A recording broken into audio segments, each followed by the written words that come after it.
Welcome to the Unstoppable Recording Machine Podcast. And now your host, EYAL Levy. Hey guys, welcome to the Unstoppable Recording Machine Podcast. I am EYAL Levy, and I am super excited to bring on my friend Matt Brown. If you've been following us, then you know exactly who he is. If you don't, then you're about to learn. He is really one of the most gifted engineers, drummers, techs, human beings, thinkers that I have ever met. That is why I'm so excited to have him on. A quick introduction here is that he's the producer, engineer, mixer, head recording engineer at Solar Studios in Orlando. He's an expert drum technician and professional drummer. He works not only with bands in the studio, but also percussion and drum lines for college level performers. Now, that intro does not do him justice. I met him maybe around 2013, 2012, when I was making records with my former partners. We always had different drum techs coming in to help us get the right sound, either on records I was making with them or on my own. And it was a really frustrating thing for me because most of these guys would sit there and they would tune and tune and tune, and they would just not produce the sound out of the drum that I was describing. They'd give me physics this and physics that and all these long explanations, but the results would not work. And comes Matt, and I told him what I wanted, and he was the first guy to ever take what was in here and help translate it through the drum and then through the speakers every single time. And little by little, through working with him, I discovered not only is he a great drum tech who knows how to tune better than anybody I've ever met, but he's a great engineer. Like, he'd be giving me advice on use this mic, use that mic, move it over. And he'd have great ideas. And then I realized he's a phenomenal drummer too, because I would have him sometimes show the drummer in the band how to play parts. And it just, shit was always better with Matt. And when I started doing educational content, when I did my first Unstoppable Recording Machine bootcamp in 2014, I thought that Matt should give a lecture on how to get great drum sounds, because people are coming to learn how to record from me, and my drum sounds are nothing without Matt Brown. So he gave a lecture. People's minds were blown. And that led to him doing more lectures at my boot camps. And then eventually I brought him on my Creative Live Metal Recording boot camp with Monuments. And people consider that drum section to be maybe the most comprehensive drum course to date. People look at it like a drum tuning Bible. So since then, we've made here at URM a course with him called Ultimate Drum Production that comes out in March or February. And it puts everything else that we've done in that department to shame. It is the literally most comprehensive drum production course on the planet. And what's great about it is that it doesn't matter what situation you're in. It's not for people with $1 million studios or for people with garbage gear.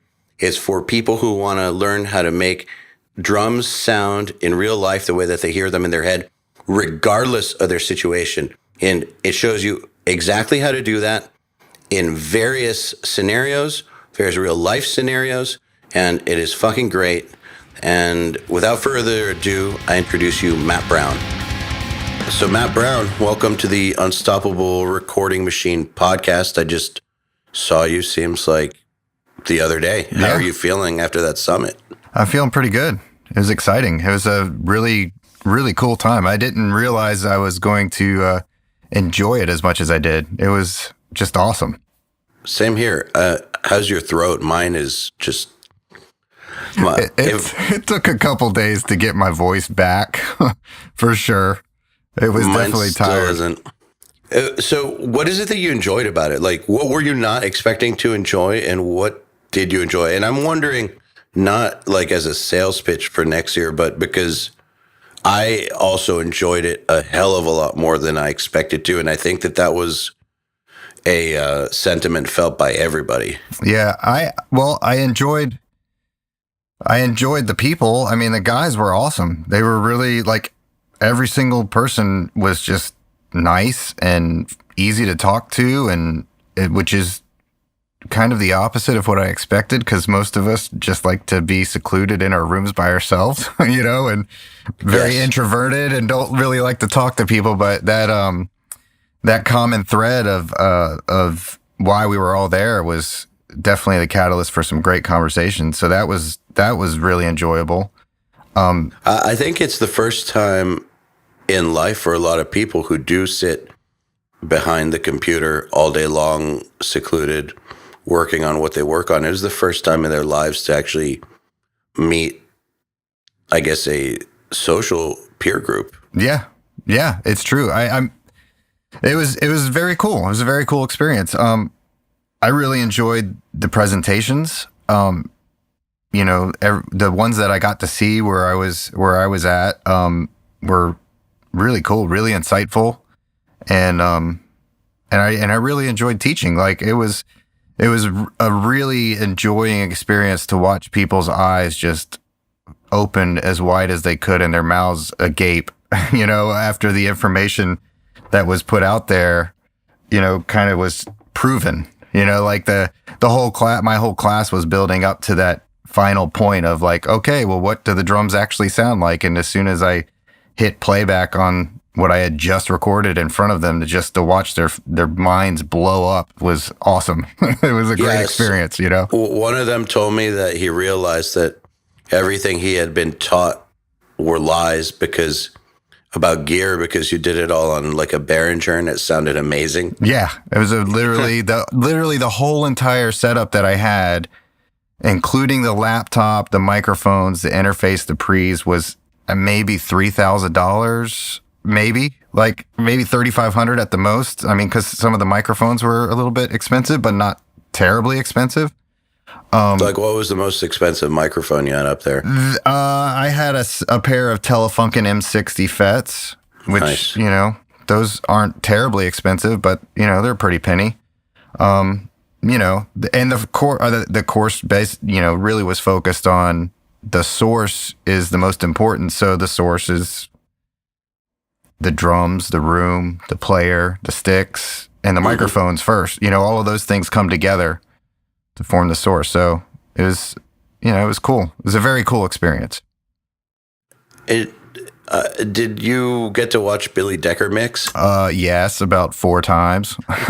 So 4 times me. No, so you did like 24 songs? I did sit in on his class twice, because we had worked out a really cool kind of thing where the tracks that I recorded during my course, Billy took those in and mixed them during his course, which was just... Whoa, I didn't know about that. Yeah, that's cool. It was really cool. And it was one of those things, like, I was just talking to him before we even started the first day, and I was like, hey, I'm going to be recording a song.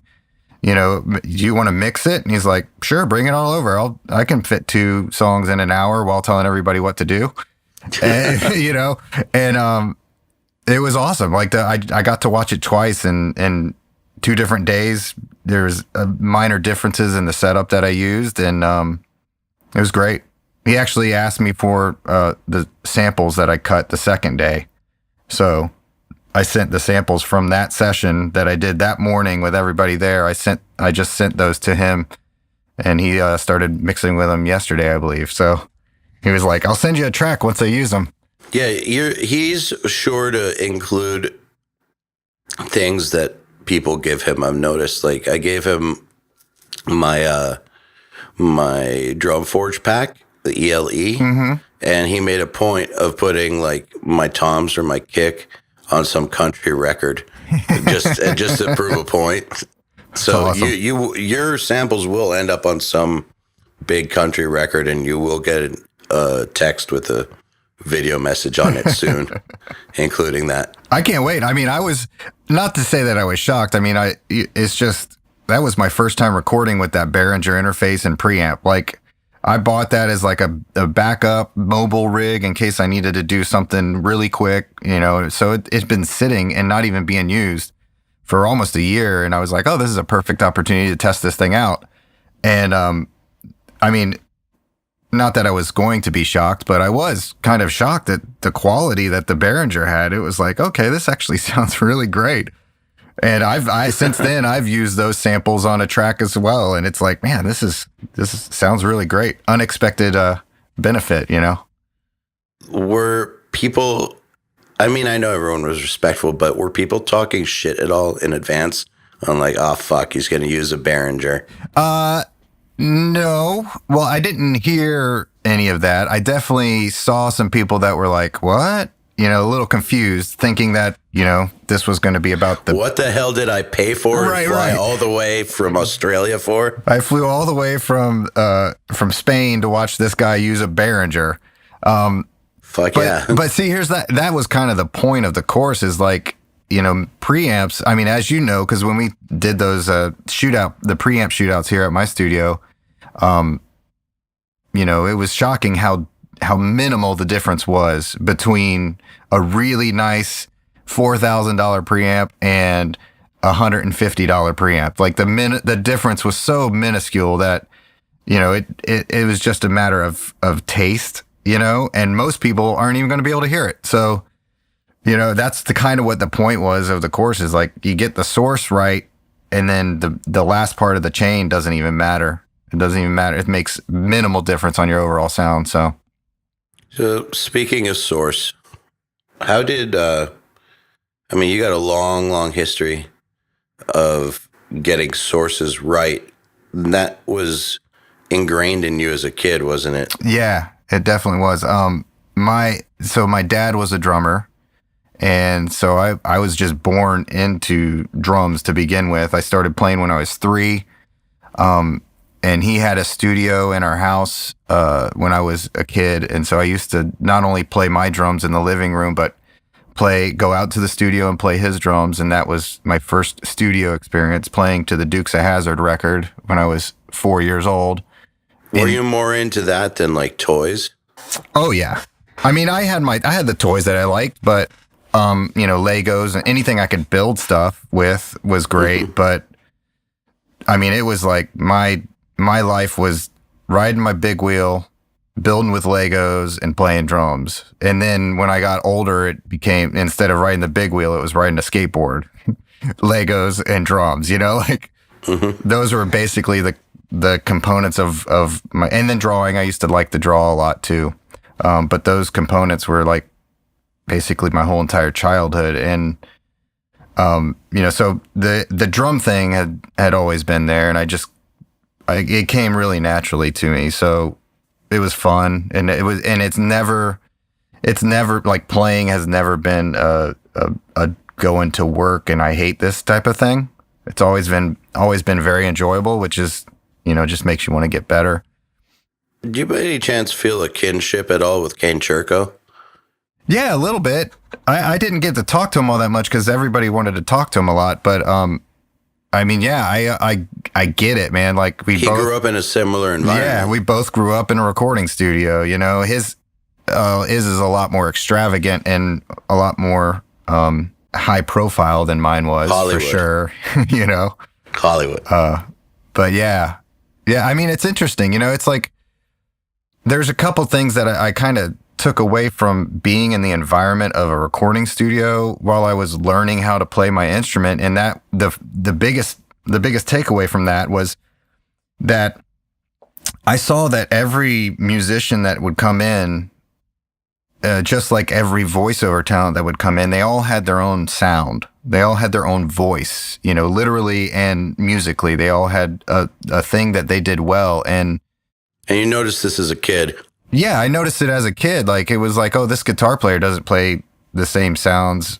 Like, he doesn't sound anything like that last guitar player that was in. And so my development of my drumming, not only as a player, also encompassed, like, what do my drums sound like, you know? And so that was a whole different study, that kind of a path that I don't think a lot of drummers take. They don't really pay attention to it.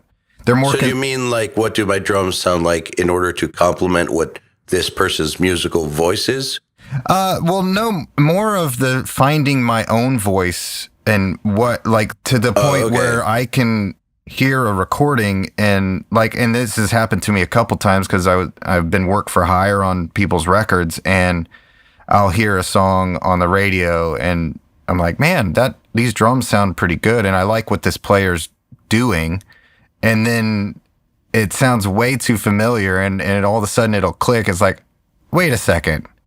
And I'll go back through my library of songs that I recorded and it's me, it's like, oh. Okay, so you meant every player that's coming in has a unique voice. Right. I must have one too. Exactly. And so part of developing that voice to me was not just the notes. And I think a lot of drummers get caught up in just the notes, and that's where it ends. That's where they think their voice as a musician ends at how many notes they can play and how fast they can play and how groovy it is, and and then maybe it extends into their cymbal choices a little bit, but most people stop at the learning process of defining your voice in the instrument itself. Like, why do you use a certain drum set or snare drum, and why do you use those heads, and how do you tune the drum? Like, a lot of drummers don't really pay attention to that stuff. So you think that all that stuff is what goes into a drummer's voice? I think it's not just the notes you play. It's how you hit the drum. It's the heads you choose, the tuning you choose, the drums you choose, the cymbals you choose, how you hold the stick. Like, all of that stuff is in a player's voice to me.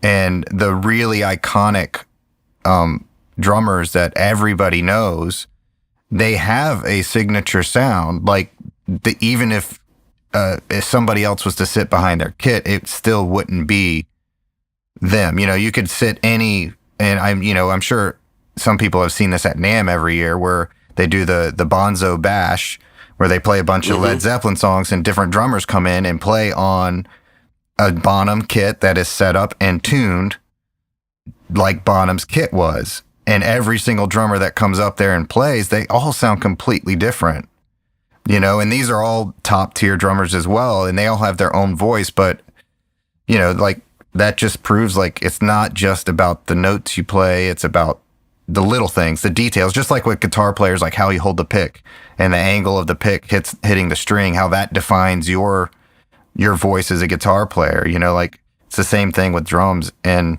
I just took it a step further to where it's like, okay, well, how do I get my drums to sound the best regardless of the player? I want my drums to have a certain sound to where it doesn't matter who's playing them; they will sound good. So you created an inanimate clone of yourself. Yeah, I mean, kind of. But I mean, here's the thing: as you know, it's still how I hit the drum is how I hit the drum, and yes, and it doesn't matter. It'll still sound different. When we're cutting a record, there's a reason for why, no matter who the drummer is, I ask you to take the sample hits. So you don't wear out the drummer? It's one of the reasons. But yeah, I mean, I get it. Like, I mean, that was part of my development. Was this a conscious thing, though?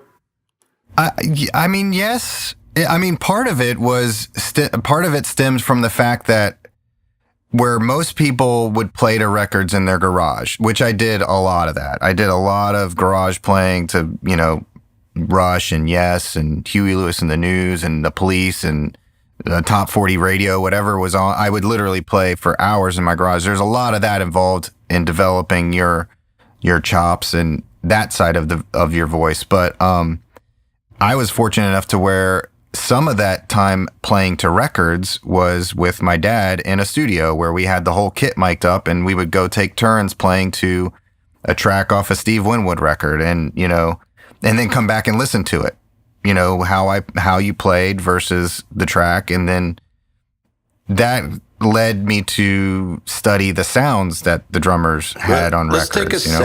Let's take a second to just let people know that your dad's not just like some yokel with like a shitty 4-track or something. No, not at all. He's had a professional career. Right now he has 2 studios. He's got a larger studio in his house, which is a music facility. that has a large tracking room and an ISO booth that's big enough for a drum kit, as well as 5 surround mixing setup. And it's legit. Euphonics console. The room was designed by Rob Rosati of Rosati Acoustics. Like it's legit. And then he's got a secondary studio that's a voiceover house. And he's owned his own studio since 1990. Before that, he was the house engineer for Harcourt Brace Jovanovich, which is a huge publishing company that used to own SeaWorld. And he did all of their in-house voiceover production stuff. So, and before that, we lived in Jacksonville. He had a studio in the garage. They converted the garage into a studio and had been recording bands out of there as well. So, his history is long and rich, and he's one of those guys that if you know him in town, you know him as one of the best engineers to put out work. But he does so much work in a field that most musicians don't even know about, that nobody would know who he was unless you knew him through me or met him at his studio, type of a thing. I met him once because he was dropping off a drum that we were renting from him. Right, yeah. He's an encyclopedia, man.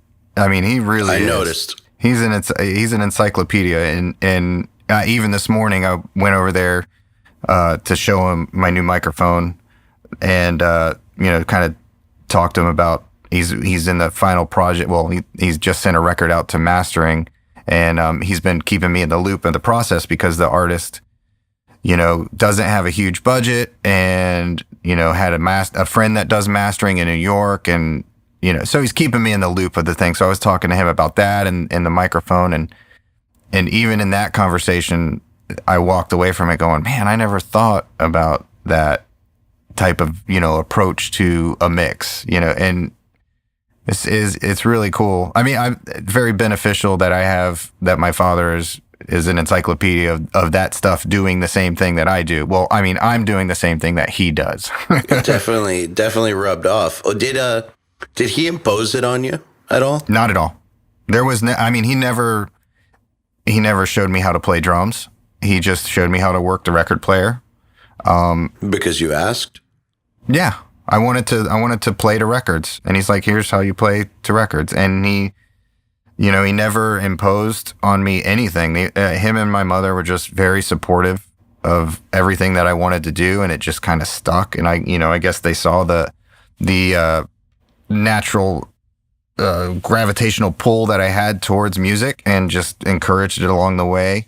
And then how I got into the studio side of things is, I was working my first job at I wanted to start working a job because I wanted to, pay for a car. And so when I was 15, he asked, he's like, I could use some help editing this voiceover stuff. So I started then, and then he bought Pro Tools when it first came out, and that was the beginning of that for me. And it was a little bit laborious in my teen years because I was sitting in a studio by myself editing dialogue for hours and hours and hours on end, and most of it in a foreign language that I did not really understand. So, you're listening for technicalities there. You're listening for clicks and pops and breaths and plosives, and making sure that the pacing matches what needs to be on the paper. And, it's a very technical job. So as a kid. So that's what happened to your teen years? Yeah, I spent basically 15 to about 19, 20 doing that as my part-time job while going to school. Wow. Most people look back at those years as like the years they got laid the most, that they scored the most touchdowns. Right. Everything happened and you sat there editing foreign language stuff, right? Legal documents or something. Yeah. It was like learning how to speak Spanish, and I walked away from it with like very little knowledge of any Spanish at all, but I can kind of read it. That was the job that I had. I did one other job besides music, period. I've done in your life? Well, a musical recording ever in my life. I've had one other job, and that was I was a bag boy at Publix when I was 16. Because that was fun. Yeah, it was one of those where the studio was a little slower, and my dad's like, well, you got to pay for this car insurance. So I forced, I went and got a job at Publix and bagged groceries for like 8 months at part time, and it was horrible, and I hated it. And I hated it a lot more than I hated the editing foreign language at the time. Oh, yeah.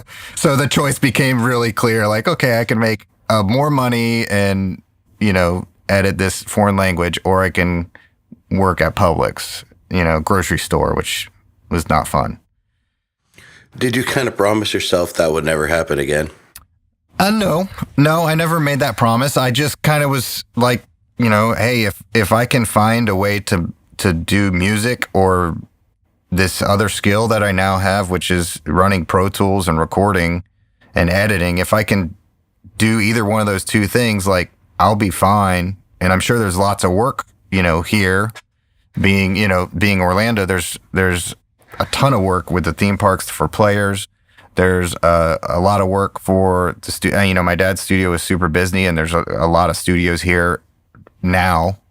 So the opportunity to support myself was always there. I just had to really want to do it. So that gave me the drive to become good at drums and to become good at editing, so that I always had one or the other that I could do to pay bills and afford to live on my own and be a real adult, and that just turned into wherever I am now. It's like one thing led to the next, and now here. Those are two skills that I feel like, when people say that going into music or audio is kind of I don't know what the word is. So kind of like an unstable choice or right, risky. Yes, risky. Like if I was your uncle and I was like, son, you don't want to do that. I really do think that a good counter is, well, I'm going to become a badass editor and badass drummer. Yeah. And if you do those two things, you will, and you're not, you don't smell bad or something. Yeah. And, you don't have a drug problem, you will probably always be employed as long as you're in an area where those services are needed. Right. Yeah. I mean, that is the key. I think the location here was a big part of that development and that ability to do those jobs for a living. I think there's only one other place in the world that's like Orlando, or at least in the U.S., in the sense that it has a lot of opportunities to work in a theme park environment, which is, it's not huge money, but it's consistent money when you get in. And we have, besides Disney, we have, SeaWorld and Universal, and each one of those has multiple parks, and there's groups in every single one of those parks, at least one that has a drummer, if not 7 groups that have a drummer, Mm-hmm. So there was a lot of opportunity to play, with the parks also being here. There's also a lot of opportunity for editors, for especially dialogue editors. There's for a little bit, like 9/11 kind of changed my playing outlook in the theme park world, at least, because when 9/11 happened, everybody freaked out, and especially Disney freaked out because, people weren't going to travel as much, and the tourism definitely took a hit after 9/11. Yeah. And part of that hit was letting go some of the bands that I was working for at Disney. So that forced me to go back to my studio thing. And at the time, my dad had hired, because I was busy playing full time for the most part, my dad had hired somebody to do the job that I used to do. So he didn't, have a place for me. So I had to get out there and find another gig. And the only other, besides playing, is I have another skill, of Pro Tools that I've been working on since 1991. And here it is 2001. And, I have 10 years of Pro Tools experience. I've mixed 3 records at home on my crappy iMac with Pro Tools free, 8 channels at a time. And I just decided to open the phone book and start cold calling recording studios. And I did. and like I got down to the S's and I found this one I never heard of, and I gave them a call, and they were a radio and television production house. So I called them and I said, "Hey, I'm a Pro Tools editor, audio engineer. Just calling to see if you need anybody." And they didn't need anybody at all. They were all staffed up. But when I told them that I had been working on Pro Tools since version 1, they were like, "Well, come by and we'd like to talk to you." And I had lunch with the owners and the other engineers. They gave me a test, which was basically like assemble this radio commercial. You have an hour to do it. In Russian. Yeah, right. No, it was actually in English, which was like, okay, I this is a nice change. But the test was assemble this radio, like produce this radio commercial, follow the script. Here's our music library. You can search it on the computer here, and you have an hour to do it. And it was like a 60-second spot. And it included, editing the vocals, putting all the sound effects in, mixing it, and doing a final bounce of it. And I finished the whole thing in 33 minutes, which they were shocked because, one of their engineers that they had working for them there couldn't do that in 30 minutes, So I basically forced them. I didn't force them anything. They just saw that I was good, and they built a control room for me. And it's funny how that works. Yeah, it is. Just out of curiosity. Yeah. So it sounds like the ground fell out from under you a little bit because of 9/11, and for a lot of people, and that's a common thing in lots of industries, that you're seeing it in YouTube now with a lot of video content is now getting demonetized. Right. And so suddenly people who were, doing great suddenly are overnight, it all changed. Right. Or you play in a band called As I Lay Dying, and the next day your frontman gets arrested, and then the band is point being that stuff can change from one day to the next, and then suddenly your source of income, or hey, my friend Josh Newell, not to get morbid, was working for Linkin Park for 10 years. Right. Yeah. One day the guy's dead, which is RIP, but life happens.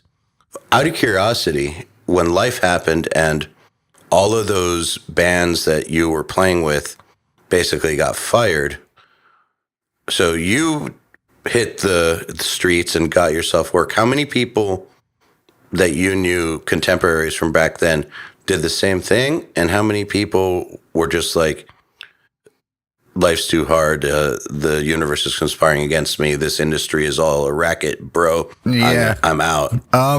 Here's the thing is, honestly, I was playing with guys that were significantly older than me. Like, one of the bands that I was playing in, like, almost everybody there was at least 15 years older than me. So you must have been, what, like 21, 22? I was, in 2001, I was 26. Oh, okay. So I was still young. So I'd been playing. So they were like 40. Yeah, they were in their 40s. They all were married with kids. Like, it was a completely different thing. And they were, I was a freelance musician for the park. So I basically subbed in for all these guys, all the full-time guys that wanted to take time off for whatever reason. So, I had a little bit of a luxury in the fact that I could change up who I was playing with on a regular basis. And I could also work, more days without hurting the company, basically, like any of these full-time guys, if they picked up an extra day, it was at the time, it was an overtime for the company. Whereas me not being hired full-time, for me, it was just a sixth day at the same rate. So I was able to juggle a lot more gigs that way. And it gave me some freedom, but at the same time, it instilled into me like the take all the work you can get aspect of a freelancer, which that's all I've ever done is freelance. So, when a gig falls through for me, I know a lot of people that in that same era were just freaked out and they just drowned in their miserableness and, were legitimately scared, which they should be. They had a lot more bills to worry about than I did. I was just a kid. I think it's perfectly fair to be scared. Yeah, totally. Totally. But for me, I was scared for like an hour. Like the first hour that I found out that band, I was playing at the time, I was playing with 4 bands, and 2 of the bands were let go. And then one of the other gigs that I was doing there on property, I walked away from. I quit because I couldn't stand the guy who was it was a contracted group, and I couldn't stand the promoter. He was from Italy, and he was a complete and total jerk, and he owed me money. So I quit one. 2 of the other bands got fired, and then the third group that I was working with which employed God, I can't remember. There's something like 30 drummers a night for their parade. That for me became a little bit like, I was not very happy there. So to walk away from the gig was not difficult for me, and I was like worried for an hour, but after that it was just like, okay, I'll just find something else. Describe that hour. It was just a lot of, what am I going to do? What am I going to do? How am I going to pay for my apartment? How am I going to pay for this? Like a lot of those typical questions that everybody would have when they had the rug pulled out from underneath them, I have to admit something. I think it happens not just when you have the rug pulled out from under you, at least for me. Like, right after the summit, which I got home. I got home on Sunday or Monday, and it was like, what an unbelievable event. I can't believe we've come this far. Yeah. Like, I can't believe it. Fuck.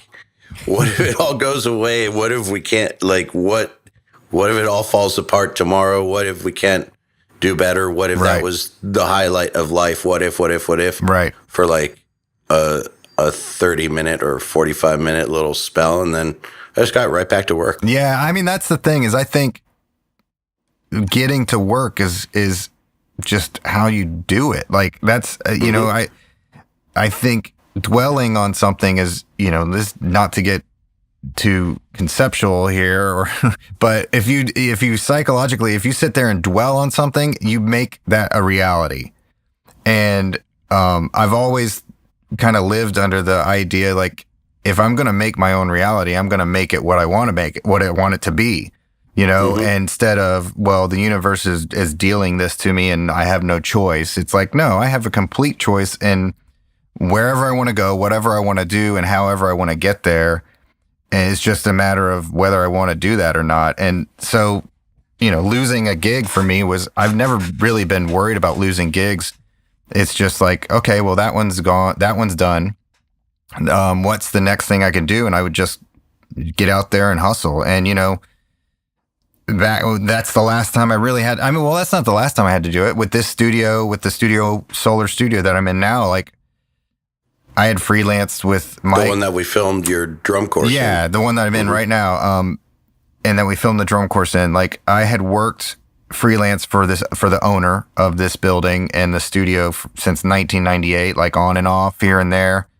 And because of his connections in the classic rock world, I was able to work with Pat Travers and Liberty DeVito, and there's a lot of guys I don't even remember, but there's records sitting up on the wall I don't even remember recording. But throughout that time, I was in and out with the studio. I did a Felix the Cat cartoon that was huge in Japan. A lot of different things with this studio, but it's this whole starting all over or looking for the next gig has happened to me several times. And the last time it happened to me, which led to where I am right now, was in 2012. I'd been a touring musician with Brian Howe from Bad Company, starting around 2008, after being hired to play on his record. And so I played on the record. Brian asked me to join the live band. I did that and was with him for almost 2 years. And that was like mostly weekend, fly out date type touring, a lot of fairs and whatever Bad Company plays, as well as during the week I would work my theme park gigs, and then but I'd fly out on the weekends and play the gigs. And then the band 10 Years from Knoxville, Tennessee, who has that song Wasteland is their big hit, and they were looking for a drummer. because their drummer had moved to lead guitar when their lead guitar player left the band. So the drummer, who was the main songwriter anyway, and a great guitar player, he's like, I'll just play guitar. So they were looking for a new drummer. They were out on tour with Shinedown, which is a band that I cut almost all the demos for before they were Shinedown, and pointed them in the direction of Barry Kirch, who's their current drummer, who's a college buddy of mine. Barry and all the guys in Shinedown was like, well, you should, Matt Brown is a great, I don't know if he has a gig or not, but he would be perfect fit. And so I got that gig as a result of them recommending me, and landed it with a phone call without them even hearing me play, just because I was recommended so highly by the guys in Shinedown. And so I was with 10 years from 2010 to about the beginning of 2012, somewhere in April, I think. And then they went in to record their record. And of course, with, the songwriter being a drummer and guitar player, he took over the duties. Well, he decides after they record the record that he wants to play drums again. So I was left once again. See you later, Matt Brown. Yeah, he's like, unless you know how to play guitar, we don't have a job for you. So I was once again left without a gig. So at that time, I turned to this studio here, which was a open. Well, before that, he had started sending me songs from the record to start learning, because before the record came out, we were going to do a tour. To start promoting the record, and then the record would drop. So I was getting rough mixes and learning the songs, and needed a place to rehearse. So I contacted Mike, who's the owner of this building, and he was in China, doing a lot of work in China for years and years and years. But he's like, yeah, the place is not being used. So I was able to set up my drums here and practice. And when I lost the gig with 10 years, I basically was like, I think I can get this studio back up and running. And so I did. I cleaned it up, cleaned up the studio, got the computer, which was just in shambles. I got it back running, and the Pro Tools up and running, and started recording some bands in here. And after doing a little bit of work in the studio and getting my feet kind of back into the studio thing, I quickly realized that I could turn this into something a lot better if the studio looked and sounded better.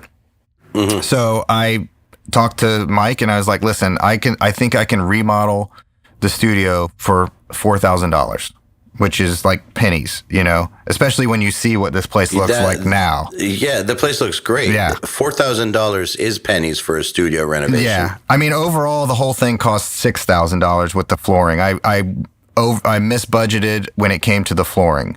But everything else, all the acoustics, the wood, the finish, everything that was in this place, I built, I designed, and I did it for $4,000, and I did it on my off time when I wasn't working at the theme parks. So I was able to live really tightly. I budgeted to where, I could live off of basically like $700 every 2 weeks. Wow. Yeah. So I would work a couple days a week, like 2 days a week, maybe pick up a gig here and there to cover the holes, but do 2 days a week there, and then work and build and construct the studio 4 or 5 days a week. And, had a shoestring budget that I was working, personally living off of with, food and rent and all that. And, but I was able to spend most of 2000. Well, I started it in February of 2013, the remodel, and I finished it in September of 2013. I only got help from a couple people because I couldn't lift like giant sheets of plywood, by myself. Mm-hmm. So I had a couple guys come in and help me put up some of the walls and stuff like that. But overall, I did everything. Okay, well, real quick. Yeah. That is an incredible budget. How did you figure out how to do it not only right, but do it right for so cheap? Because, man, yeah, I know, I haven't built a studio in a while, but I've been involved with some studio builds over the years. Yeah. And, woo. Yeah, well, pricey. It doesn't begin to cover it. Yeah, I helped my dad build 2 studios before this. And one of them was one that he designed And, I was a little younger then. So, I was in high school, so I didn't help out as much as I could because I just wasn't strong enough most of the time. And then the second studio, his big studio now, my grandfather and my brother and him built the whole place. And that was a legit, like, blueprints, like the whole 9 yards. And that took us 2 years to build. So I remember, like, what went into the design aspect from how we were building that. And this building that I'm in now has had good guts, basically. I had a nice size live room, and then the control room was almost as big as the live room. And the wall dividing the two was already there with some glass. So the structure was there, but when it came to getting off of the building the studio out and not having it drywalled, I did a lot of research, man.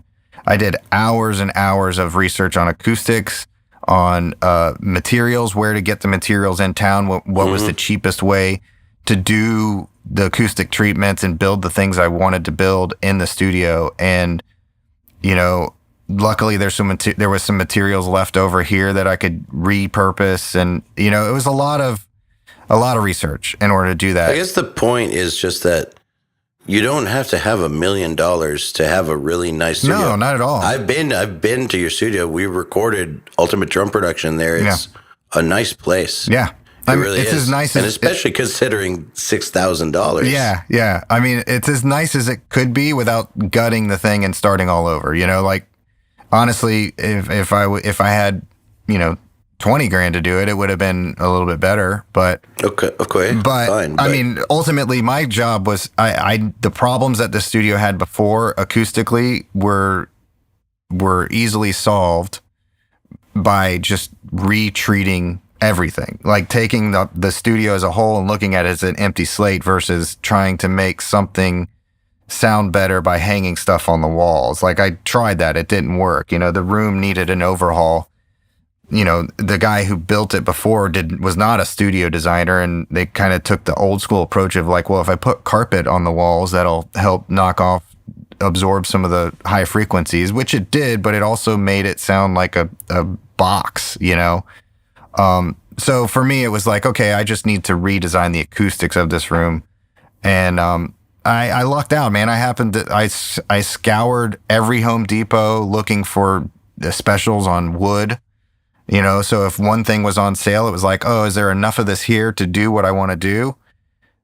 Yes, there is. All right, then I'm saying, like all of the oak that's in my live room was on sale for 50% off, and they just happened to have 2 pallets full of it. And it was, how much do I need? And I need all of this except for one sheet, and it would cover my whole room. And it was like, okay, I saved 50% on that material. That drastically changed my budget, And I was able to take a little bit more money and put it into the absorption material, the 703 and stuff like that. So, I mean, Andrew Wade, I talked to him about it a little bit when he was designing his studio, and he kind of approached it the same way of like, how can I get the best sounding rooms for the lowest amount possible by researching alternative means of acoustic treatments, But that was, I mean, all of that was me putting my foot down saying, okay, I want to reaffirm myself as an engineer, as a producer, as a studio drummer.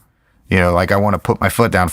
Almost 5 years of touring, people didn't know I was home anymore. I started from a blank slate, I had to land another theme park. I mean, luckily I had a theme park gig that kind of let me go on hiatus. And then when I got back, and I was like, okay, I can take, but that was only 2 days a week, so. It's interesting that you say this, because I know a lot of guys who, they had a studio business and they toured. Yeah. And then they came back and, they lost their clients.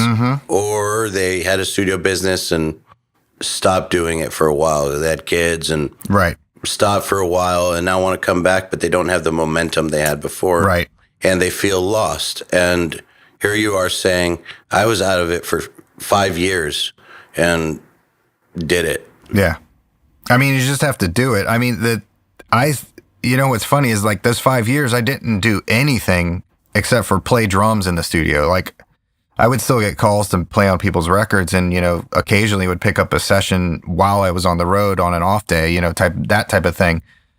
So I was still in recording, but I wasn't doing the recording, you know? So that for me after 5 years was like, okay, I need to brush it off and kind of hone my skills. And so much had changed, like so much had changed from 2006 to 2012. Like, I mean, the studio, the whole atmosphere of the studio, not just, it's completely different. The landscape is completely different. Like now all of a sudden there's a lot more affordable gear, you know, that 2006 was almost like the tail end of another era. Yeah, it really was. I mean, to put things in perspective, like when I came back to the studio, we had a Control 24, like the first version, and that was our preamps.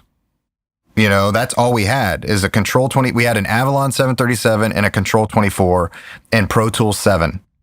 That was when I came back here into this room in 2012. Here's a 2006 perspective. My death metal band had gotten signed to Roadrunner. Mm-hmm. No track record, really. Yeah. I personally was sent to England for 3 weeks to watch Colin Richardson mix in a Neve room for 3 weeks in London. Wow. Paying full price to the London studio plus 35 grand for the mix. Wow. That's some 2006 shit. Yeah. Well, when I was signed, I was in a band that I think it was 2002. Yes, it was 2000 tail into 2000. Yeah, 2002. I was in a band that was put together by Tony Battaglia, who's a producer that produced like Mandy Moore and NSYNC and the Shinedown record and, you know, like stuff like I was his session drummer. So he put together a band with some guys from Jacksonville that Pete Thornton, who's another producer, had, you know, he was working out of studios up there. And, you know, Pete did like the original Limp Bizkit demos and stuff like that. So he was working with 2 songwriters out of Jacksonville. Him and Tony paired up, and we kind of put together like this Jacksonville Orlando super group type thing without even playing a gig. Just off of our demos and showcases, we landed the band was put together in February. We landed a record deal with RCA in August. We never even played a show. Amazing. We never even played a live show in front of real people until after we had our record deal. You know, like, amazing. And just to give you an insight on the budget, I mean, granted, we had, Tony had some good lawyers on his side working it. Our first record budget was $250,000. Jesus. And it was an exponential deal. So the second record, 500, the third record, 1 million, the fourth record, 2 million, an exponential budget like that. So and we were signed for a 7-record deal, and the seventh record, the budget was something like insane, like $16 million or something like that. So, I mean, I still have that contract, and I look at it, and I'm like, man, this is incredible. We had $250,000 budget for the record. We had $100,000 grand upfront signing bonus, you know, and then the crazy thing is like, a month we didn't get anything like that, but we were a death metal band. The crazy thing is a month after we got that record deal, the singer was killed in a car accident. Sucks. Yeah. And so the band went nowhere, you know. But it was a interesting experience, like, to say the least, you know. But yeah, but those budgets don't exist anymore. They don't even exist for like huge artists, like, you know, unless you're a 7th record on the same label type artist, you know. That's when those especially like a Linkin Park, because that was right after the Linkin Park record had dropped is when we started doing that stuff and got that record deal. It was the same year that the Linkin Park record had dropped, the first one. Yeah, or a Slipknot or something. Yeah, those type of bands, you know, they're locked into those deals that have those huge budgets. But nowadays, man, you're lucky if you get 10 grand for a record, and that's like huge budget for most people, you know? Yeah, it's crazy. Exactly. So there's not a lot of money in this business, is what I'm saying. I actually think there is. It's just shifted. Yeah, it has shifted. In some ways, I think there's more than ever. Yeah. It's just gone through a transformation, and it's not, you know, the smart people will find it, but if you're kind of going to the same well, Yeah. you're going to get thirsty. Oh, totally. Totally. And I started to figure that out when I was living in Florida. That was freaking me out, like around 2013. Yeah. Kind of 2009, 2010, when I was still in the band. I kind of saw it off in the distance, and it started to give me anxiety. But when I was in Florida around 13 or 14, Yeah. it was freaking me the fuck out. Like, I saw I don't know, I just saw that like 10 more years of that, and I'd be fucked. Right. And a lot of people I knew would be fucked. Yeah. So, hence what I'm doing now. But I do think that there are plenty of opportunities for people to do really, really well for themselves in music. Yeah, totally. People still make music. They still listen to music. They love music. Music's not going anywhere. There's just a shift in how it's made and in what people will pay for, but they'll still pay for it. Right. It's just Yeah. what they'll pay for has changed. Yeah, exactly. You know, it's funny because currently I'm wrapping up a record I've been working on for a couple years with John Anderson from Yes. And, you know, like the last podcast I was on, I couldn't talk about it. But since then, you know, the reins have been let go. That was like a year ago. Yeah. And we can talk about it now. So the past 2 years, I've been working on this record with John Anderson from Yes. And not only is it filled, you know, with some of the guys from Yes, like, I mean, the original record started in 1992. You know, massive budget. It was recorded at Conway Studios. Chris Squire on bass, Alan White on drums, like some of the guys from Yes involved. And then the whole project was shelved. And it was resurrected by Mike, the studio owner here, who's producing it. He started the groundwork for the resurrection in 98 of this project, and it just came, you know, it finally got the go-ahead a couple years ago in 2015. And so you have that type of record that's still being made, and, you know, like, it's been awesome working with the type of musicians that I'm working with. And I mean, like classic names that everybody knows. Yes. And that is really amazing. Yeah. And not only that, like, I'm getting to play on the record as well. Because I'm here, you know, like, I'm here, I can play, I can actually play drums. So it's quicker for me to set up a kit and just go out there and play whatever needs to be played and get the sound that we're looking for than it would be to put in a MIDI part to place hold and then send it out to somebody. So I ended up playing on the record a lot, you know, besides recording, and now we're in the mix process. So that is one project. That's one side of the work that I'm doing on. And then the other side of the work is I'm working with unsigned nobodies that have found out about me through word of mouth, you know, and they're paying a decent amount of money. They're making it worth my time. But, you know, so there's two opposite ends of the spectrum that I'm working at. And I'm sure there's a whole bunch of bands in between those two that are looking for people to work with, you know. And the thing is like, I'm getting gigs, not because I'm, you know, I really respect what Finn and Brian Hood and those guys are doing in the business world.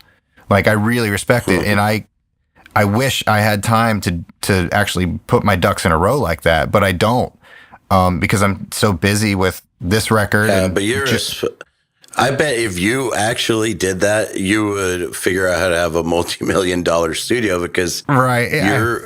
you're already. I think that in your case, you're a special case. You know, it's like you're born into it. Yeah.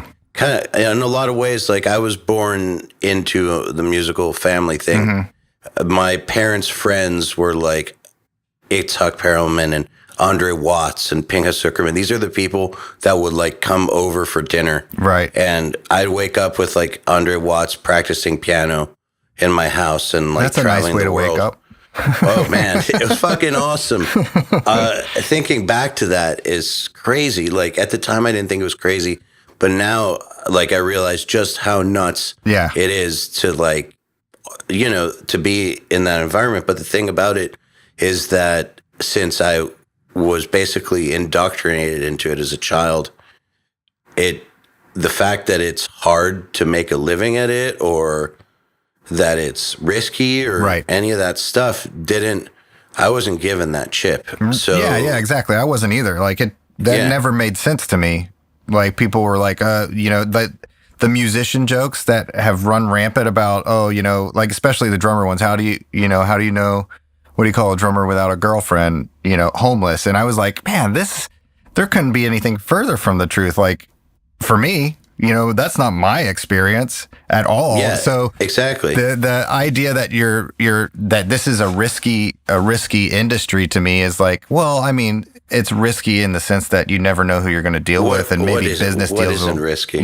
What isn't risky? But anything worth doing is going to have an amount of risk to it, and I think the people that see it through, will eventually see some sort of success. I mean, I never imagined to be in the situation that I'm in right now with this place. I mean, I hoped, and that was ultimately the goal, is to be able to do something of the caliber that I'm working on.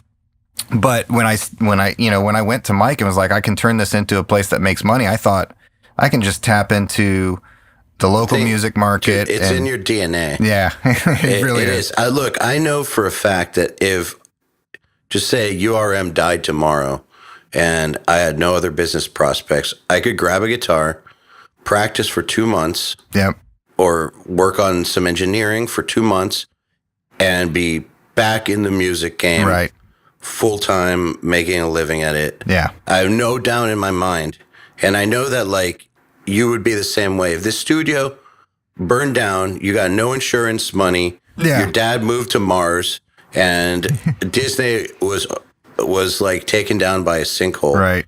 and you got moved to Lithuania, you could still figure out a way to make it work because Yeah. it's in your DNA. Well, I don't want to do anything else. Like when it really comes down to it, I don't want to do anything else. When I think about, having a job that, like my best friend, had worked at a place for, almost 15 years and had really good living. And then they downsized and let him go because he was making more money than than most of the people in that position were.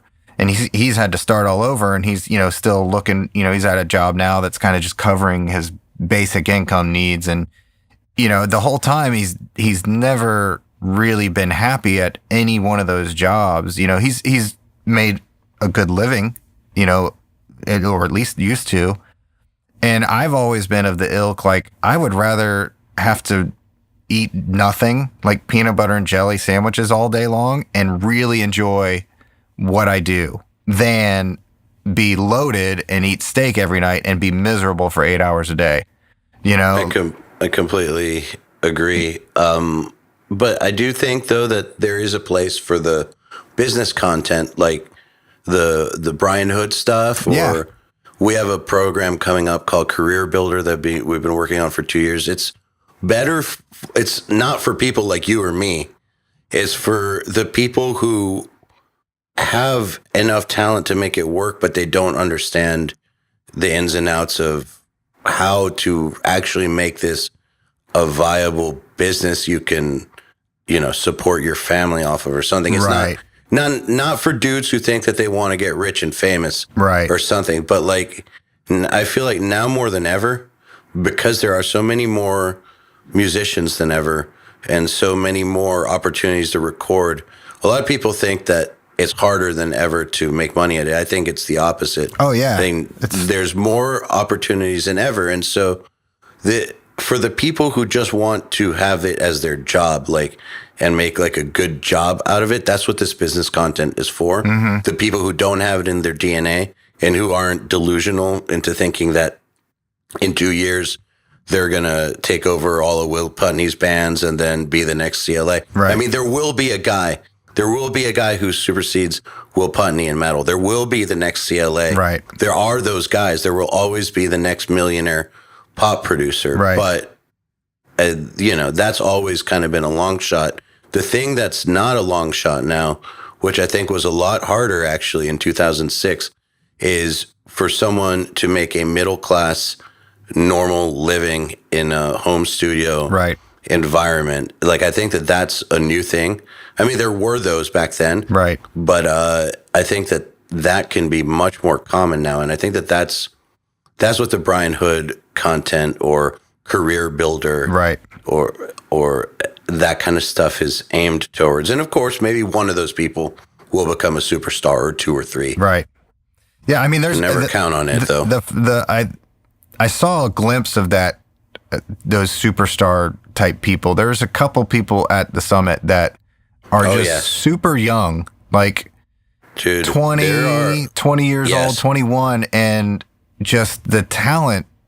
Like, you know, since the summit, I've talked to a couple of the members, and I actually, it started a friendship with a couple guys that, as a result of that, talking to them at the summit and being in communication with them since then. And, there's like I had, what's his name? Ruben, who won, I think last month. Did he win last month? Ruben has won 3 times. Yeah, he won 3 times. And he's like, hey, he sent me a thing today. He's like, I just did this Christmas thing, and I produced it and played everything and sang and mixed it. Just let me know what I'd really love you to rip it apart for me. And I played it, and I was just blown away. Like, seriously, this guy, I mean, that type of talent at that age is unbelievable to me.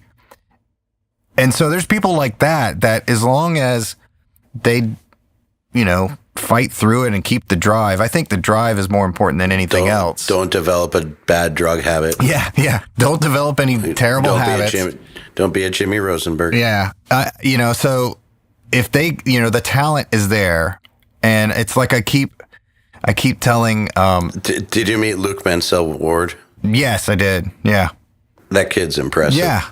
And there's several of the guys there that were just like, wow, okay. I wish I was in your place when I was your age. It was a different time, but I keep telling like some of my students that I teach, both in the recording side of things, because I teach at the Arts Magnet here in Orange County. I've started teaching the recording class as an outside consultant guy for the senior level or third level recording students.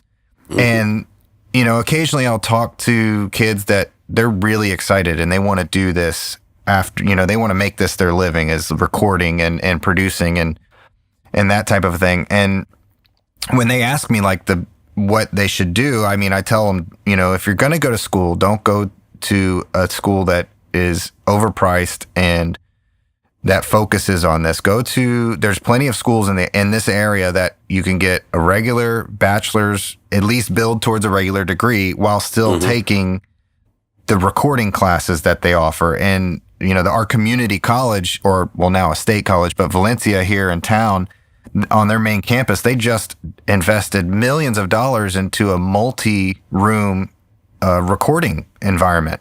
I gotta nail the mix in their curriculum. Yeah, they have like an SSL room and a Neve room, and and it's a community college thing, so it's not super expensive. And I tell my students, if you really have to go to school, go there. If you don't have to go to school, buy some gear with the money that you would take for your first semester. What is that? Your first semester with housing and all that stuff. Stay at home if you can. Buy some cheap gear. Nail the mix. If you're into metal or rock, nail the mix. There's others for different genres that focus on maybe the dance music a little bit more, but whatever. Do those type of courses. And then then at the end of it, they're like, well, how do I get to the level? And I said, man, it's about drive. It's not about talent. If you develop your skills, the talent, that's all talent is development of skills, and if something comes naturally to you, I don't define that as talent. Like, I really think talent is achieved. It's not inherent. It's not an instinct. So the talent is one thing, and everybody thinks that you have to be super talented in order to really be successful. And I don't agree with that at all. I think you have to be. Some of the most talented people I know are the biggest losers. Yeah, exactly. I think you have to be the most driven. And if you're the most driven person and nothing is going to stop you, then your talent, if you have talent, will help. If you're not talented at all, but you're still driven, you will eventually get there because your drive is going to take you there and you won't say no. Not to be cheesy, but that's why we put unstoppable in the business name, because that, in my opinion, is the key ingredient to almost anything in life. You cannot let things get in your way. That's true. Like, you literally have to take obstacles, crush their skulls, drink their blood, and keep going. Exactly. I mean, that's what it's about, is just trying to get to the point you want to get, and years ago, a friend of mine was doing like an interview on like local musicians that had gone on to do, whatever. And at the time I was touring with 10 Years, and, she asked me the question of, so what is it like to be successful?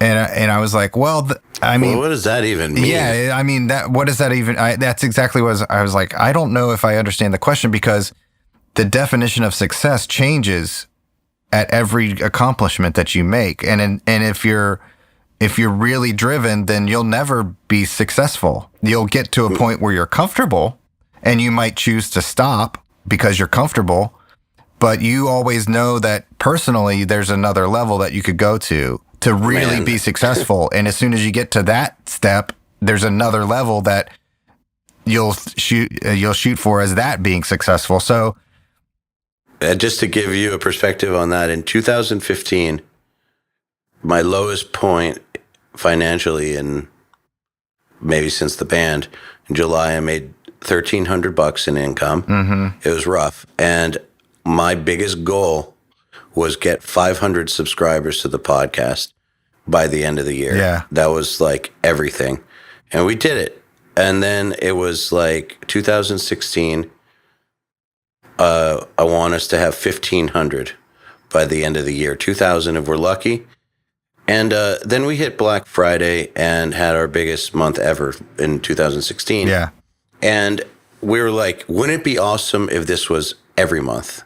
Like, think about how much stuff we could do, but that's unrealistic. But let's set that anyways as the goal for 2017. Because that's successful, right? We did that exactly. You were looking at 500. Now we're doing that in 2000. We did that in 2017. And actually, if we did less than that, we would feel like something is really fucked up. Right. It was like 2016's Black Friday is now a low month for us. Right. And so 2018 the goal is something that in 2015 I would have laughed about. I would have been like, no fucking way. But like, if I was looking at 2016's goals now, I'd be depressed. Like it's like going down a highway at night. You can only see as far as the lights show you, right? But there's still road. Yeah, after that. Exactly. And that to me, that is a perfect example of how success changes as you move up. And the crazy thing is, for me, I don't even feel like I've been moving up. I know that I have been, but for me, it doesn't feel like it's been moving up. It feels like I've just been traveling along with a goal in mind and hard work. And it's just that road keeps getting longer and longer, but I'm not moving upwards. I'm just moving side to side, like in a linear pattern. When when this record is done and my name is on it as engineer, mixer, and musician, and I'm going to look at this record and I'm sure I'm going to have a moment of reflection where it's like, okay, maybe I moved up a notch, but it doesn't feel like that. Then move on. Yeah. You know what? Kind of like taking it back to the beginning, kind of like the same way that when something bad happens, you get scared for 45 minutes and you move on. Right. I almost feel like achievements are the same thing. Take it in for 45 minutes and then move on. Yeah. Dwelling on them is almost as bad as dwelling on bad stuff. Yeah, totally. Both of them will get you stuck. I read a book once by somebody who is now very hated, and I'm not going to mention his name because just mentioning his name will cause a lot of problems. Right. But I read this book in 2001, so give me a break. But he talked about achievement and success and how, he'd have a goal like, I want that plane. Right. And if he'd make the deals and get the plane. you know, and then he'd be on the plane and be like, cool, I got the plane. That's all it is. And then I want that yacht. Right. And I mean, look, I don't mean to say that all goals are materialistic. It's just the idea that every time you have a goal that seems unattainable, like I want that mega yacht or whatever, but from this guy, right. He gets the mega yacht. He's on it. It's cool, but that's it. That's it. My right. soul is not fulfilled. There's yet another goal. Right. And I think that that's kind of what success is to always hit those milestones, but keep going for more. Oh, totally. You're never, I mean, I guess it'd be much easier if us creative people were satisfied ever, you know, but I don't think that Dude, it's not just creative people though. Like if I think it's human nature, because if it was just creative people who are never satisfied, then, you know, people who deal in finance all the time would stop the moment they hit like a $10 million net worth and could live forever off interest. They would stop, but they don't. Right. Exactly. They keep going more and more and more. Yeah. It's human nature. Yeah. Totally. For better or for worse. So anyway, I like it. So that's how I ended up here currently. Good. You wanted the yacht, got the studio. Yeah. Well, Matt, thanks for coming on the podcast. And thanks for teaching at the summit, and everybody listening, pay attention to Matt and us over the next few months, because we're releasing Ultimate Drum Production, which is a course we made with Matt. You're going to be learning a lot more about it over the next few months, but it is literally the most comprehensive drum production course ever made on the planet. And I know this because I've been a part of 2 of the other ones, and this puts those to shame. And it's great, not just for people who have like $1 million studio. It is good for people in any situation you're in, where you want to get a drum sound that's in your head to actually come through the speakers, no matter if you have shitty gear or shitty drums, or you're in $1 million studio. And, if you don't know what you're doing in $1 million studio, all you're going to end up with is pristine sounding garbage. So this is good for people of all levels. We covered it all, and be on the lookout. And Matt, thank you so much. Thank you for taking the time. Yes. Thank you. Thank you for involving me in the summit, and I mean, everything. It's been an awesome experience. I really enjoy working with you guys, and I really enjoy just getting this information out there. To me is key. I would rather everybody be successful, and if my information can help with that success, then I mean that's huge. That's more gratifying to me than anything. So there's two ways you can look. There's 2 ways you can look at it, and I've worked with people in the past who have the opposite view, and lo and behold, we do not like each other at all. But there's the limited pie view, where you have to act like dogs around a food bowl, snarling at each other. The moment someone gets ahead, snarl, keep them down, because they're taking your fucking pie, and that pie is shrinking. What a shitty way to live. Yeah. Or there's the mentality that rising tide lifts all boats, or sun shines for everybody. Right. Or infinite room at the top. Yeah, exactly. I like that one. Yeah. That one's so much cooler. Yeah, that is way cooler. Yeah. All right. Well, thank you, sir. Thank you. To get in touch with the URM podcast, visit urm.com/podcast and subscribe today.